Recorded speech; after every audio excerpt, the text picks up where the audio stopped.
Bonjour à tous, avec l'aide de Dieu, nous allons étudier le cours numéro 331 dans le Rambam Sefer HaMitzvot, commandement négatif numéro 195.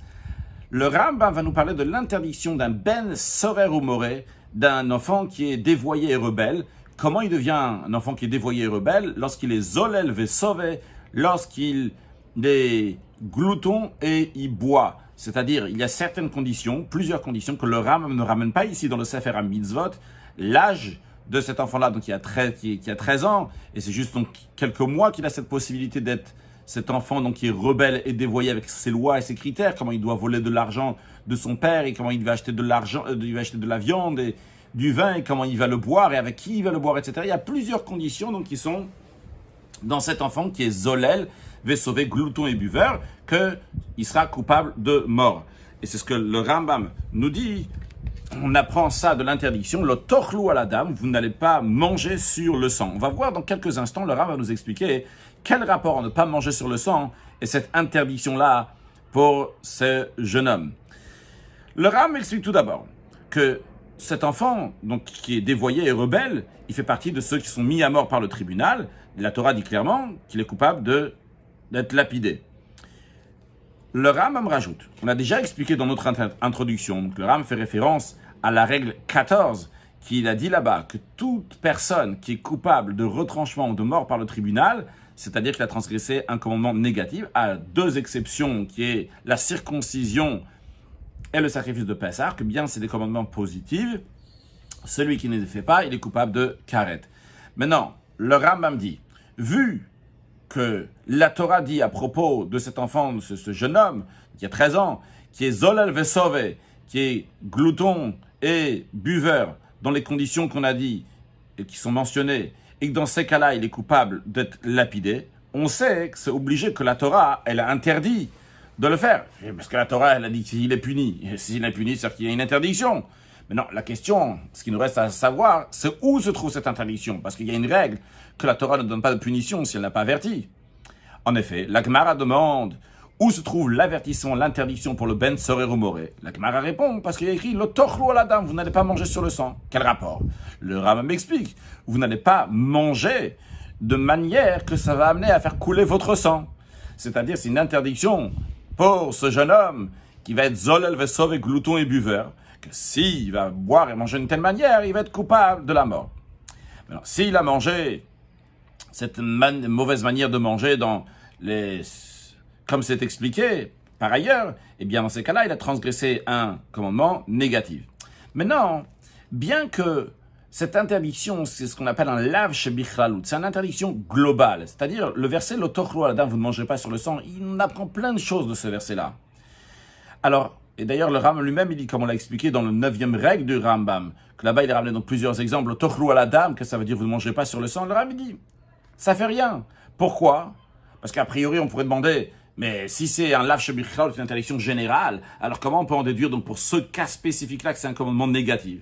Le Rambam dit ça fait rien. Pourquoi? Parce que ici, vu que la Torah, elle a donné la punition, alors ça change plus maintenant si tu l'apprends clairement de la Torah ou bien tu apprends dans lav shebichlalut, parce qu'il y a plusieurs autres choses qu'on déduit du verset. Là, si la Torah l'interdit, donc c'est que le verset, si la Torah a puni, c'est que le verset a déjà interdit. Et le Rambam dit, on a déjà expliqué plusieurs fois, on a donné des exemples donc dans d'autres mitzvot qui ont été expliqués avant. Le Rambam conclut cette mitzvah en nous disant que les lois de ce commandement ont déjà été expliquées dans le 8e chapitre du traité Sanhedrin. Maintenant, le commandement positif numéro 37, l'ordre qui nous a été enjoint que les Kohanim vont se rendre impurs pour leurs proches s'ils sont morts, c'est-à-dire le père, la mère, le fils, la fille, la sœur, le frère. Eh bien ça, c'est les 6 que le Kohen doit se rendre impur pour eux. Pourquoi la Torah a besoin de souligner qu'ils doivent se rendre impurs, donc en contact avec ces morts-là particulièrement? La raison, le Rambam nous dit, vu que la Torah a interdit aux Kohanim de se rendre impurs en général en se mettant en contact avec un mort, la raison, elle est pour honorer les Kohanim, pour les distinguer. Et d'un autre côté, la Torah a permis aux Kohanim de se rendre impurs pour leurs proches qui sont morts. Alors on aurait pu penser, c'est question de volonté, c'est au Kohen à lui de décider s'il veut se rendre impur pour ses proches ou pas. S'il veut se rendre impur pour eux, ils seront impurs, sinon ils ne seront pas impurs.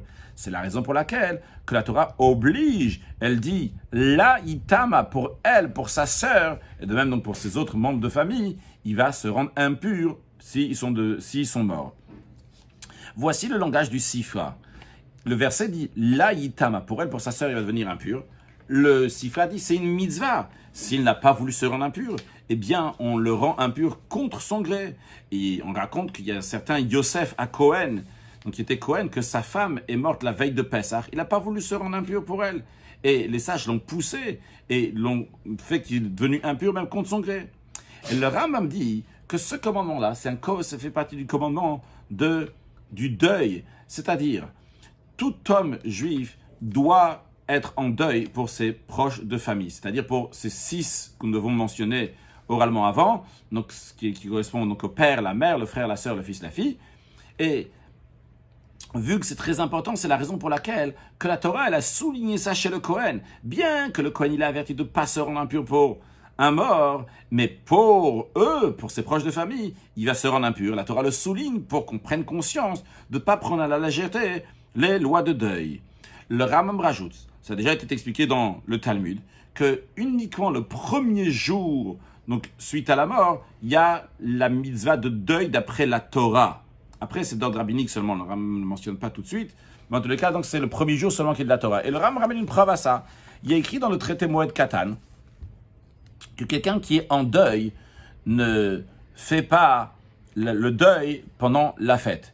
Et la Gemara donne l'explication pourquoi. Elle dit, si le deuil il a commencé avant la fête, eh bien, vu qu'il y a un commandement positif de se réjouir pendant la fête, et ce commandement positif de se réjouir pendant la fête, il s'applique à tout le peuple juif, au rabbim, au public, alors ça va repousser le commandement positif qui est un privé uniquement à cette personne-là d'être en deuil. Ce que le Rambam veut ramener de cela, c'est une preuve qu'on voit que la Gemara dit que la Aveilut, le deuil, c'est un commandement positif de la Torah, mais uniquement le premier jour. Maintenant, le Rambam nous dit que les autres 7 jours de deuil, ça c'est par ordre rabbinique.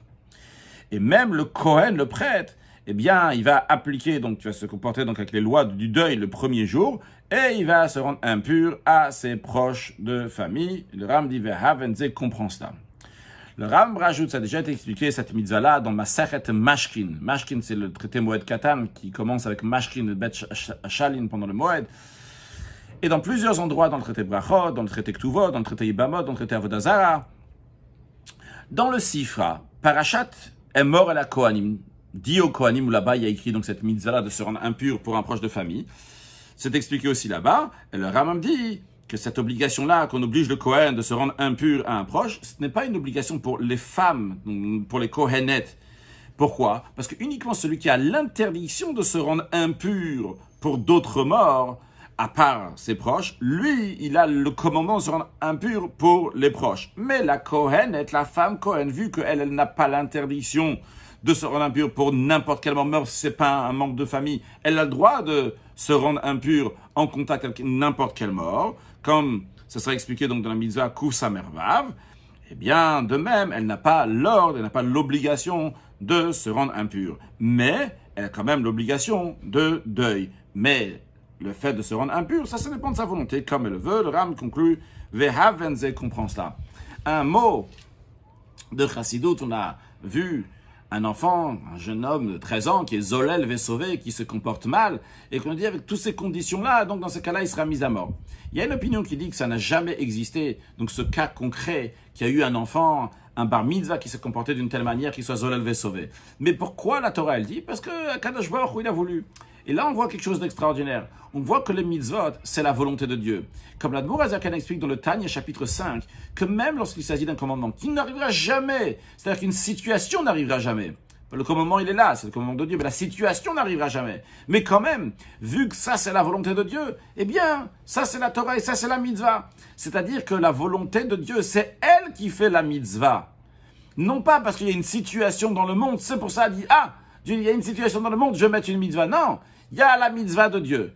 La mitzvah de Dieu va s'appliquer dans la situation qu'il y a dans le monde. Si elle va exister, si elle ne va pas exister, eh bien quand même, ça serait quand même la volonté de Dieu. Pourquoi ? Parce que la Torah, c'est la Torah de Dieu, non pas pour régler des litiges dans ce monde-là, pour arranger certaines choses, mais tout simplement C'est la volonté de Dieu qui est éternelle dans toute situation, que Dieu fasse que très prochainement on mérite à une nouvelle dimension, une dimension encore plus profonde de Torah avec la venue de Mashiach now. Excellente journée.